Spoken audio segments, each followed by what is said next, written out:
আসসালামু আলাইকুম, ফারজানা নাহিদ জানাচ্ছেন টিভিতে দুপুরের খবর। আই গ্যাস ইউনাইটেড শিরোনাম দেখছিলেন, নিয়ে যাব পুরো খবরে। গ্যাস না পেয়ে সিএনজি ফিলিং স্টেশনগুলোতে ঘন্টার পর ঘন্টা অপেক্ষায় থাকতে হচ্ছে চালকদের। বন্ধ হচ্ছে শিল্প কারখানা, জ্বলছে না রান্নার চুলা। 20 দিনের বেশি সময় ধরে চলা এই সংকট সমাধান না হওয়ায় বাড়ছে হতাশা। বিভিন্ন জায়গায় বিক্ষোভ করেছে ভুক্তভোগীরা। Apple শাহরিয়ারের report. রাজধানীর মগবাজার সিএনজি ফিলিং স্টেশনের যানবাহনের লাইন গিয়ে ঠেকেছে কয়েক কিলোমিটার দূরে। দিনের বেশিরভাগ সময় পাম্পেই চলে যাচ্ছে তাদের। আমি 6:30 থেকে সিরিয়াল ধরেছি বাংলা মোটর থেকে, 6:30 এখন বাজতেছে 11:30। এই পর্যন্ত আমি এখানে আসছে, আরো মনে করেন 1.5 ঘন্টা লাগবে। সামনে আর অতিরিক্ত খারাপ আসতেছে। আগে আমাদের ইনকামের রাস্তা একেবারে কমে গেছে। আমার 3 বার গ্যাস নেওয়া লাগে, তাতে দেখা 6 ঘন্টা 7 ঘন্টা কেটে যায়। আমাদের হয়রানি হচ্ছে, এই জন্য আমরা সরকারের কাছে আবেদন বলছি যে এটা কোনো একটা ব্যবস্থা করে নেওয়ার জন্য। সংকটে আয় রোজগার কমে যাওয়ায় চোখে অন্ধকার দেখছেন গ্যাসে চালিত যানবাহন চালকরা। 800-1000 টাকা মারছি ভাড়া, তারপরে আবার এখানে লাগাইছি প্রায় ঘন্টাখানেক গেছে এখানে, এখনো গ্যাসের পাম্পের কাছে যেতে পারিনি। সমস্যা তো, ভাড়াই মারা যাচ্ছে না। গ্যাস ঢুকে 100 টাকার, 80 টাকার, 60 টাকার, ওই 2 টিপ মারিয়ে আবার সিরিয়াল দেওয়া লাগে। সারাদিনে এই অবস্থা, জমা মালিকে 1 টাকা কম নেয় না। সহসায় পরিস্থিতির উত্তরণের সম্ভাবনা দেখছেন না ফিলিং স্টেশন মালিকরাও।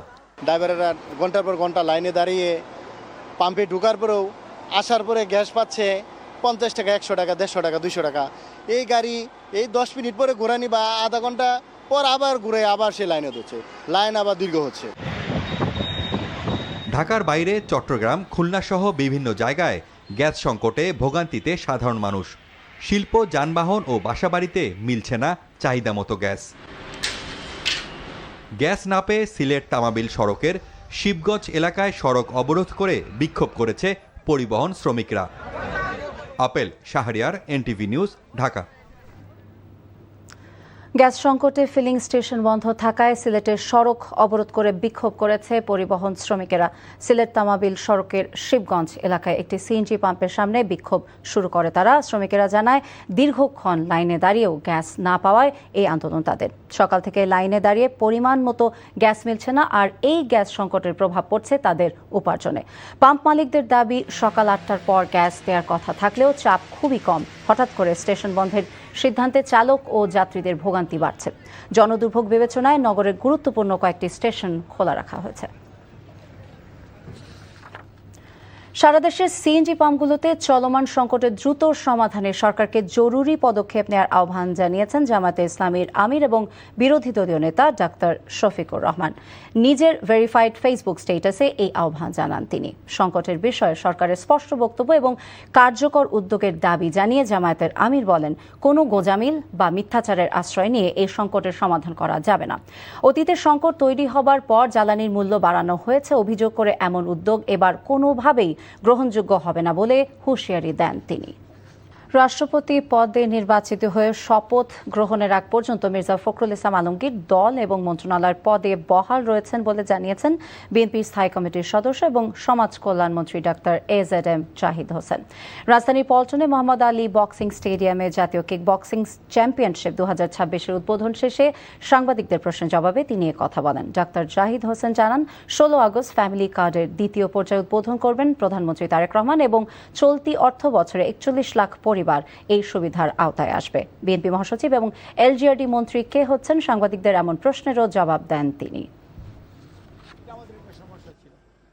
শপথ নেওয়ার আগ পর্যন্ত কোনো পদত্যাগ করতে হয় না। কাজেই আমাদের দলের মহাসচিব জনাব মির্জা ফখরুল ইসলাম আলমগীর এখনও মহাসচিব, উনি এখনও মন্ত্রী, এখনও স্থায়ী কমিটির মেম্বার এবং উনি আমাদের মহাসচিবের দায়িত্ব পালন করছেন। সো আপনারা 20 তারিখ পর্যন্ত অপেক্ষা করেন, ভোট হোক, শপথের আগে তখন পদত্যাগ আসবে। শপথের আগ পর্যন্ত পদত্যাগ করার কোনো সাংবিধানিক এবং নির্বাচন কমিশনের কোনো বাধ্যবাধকতা নেই। সংসদীয় গণতন্ত্রে রদ বদল একটা স্বাভাবিক প্রক্রিয়া। কক্সবাজারের টেকনাফ সীমান্তে বিজিবির পৃথক অভিযানে 1.5 লাখ পিস ইয়াবা জব্দ করা হয়েছে। আটক করা হয়েছে এক মাদক পাচারকারীকে। বিজিবির উখিয়া ব্যাটালিয়নের অধীনক লেফটেন্যান্ট কর্নেল জহিরুল ইসলাম জানান, গতরাতে নাফ নদীর পাড়ে শাকের ঘের এলাকায় অভিযান চালিয়ে রাসেল নামে এক ব্যক্তিকে আটক করা হয়। পরে তার দেয়া তথ্যের ভিত্তিতে 1 লাখ পিস ইয়াবা জব্দ করে বিজিবি। এর আগে নাফ নদীর পাড়ে একটি বস্তা থেকে 50,000 পিস ইয়াবা জব্দ করা হয়। তবে বিজিবির উপস্থিতি টের পেয়ে আগেই পালিয়ে যায় মাদক পাচারকারীরা।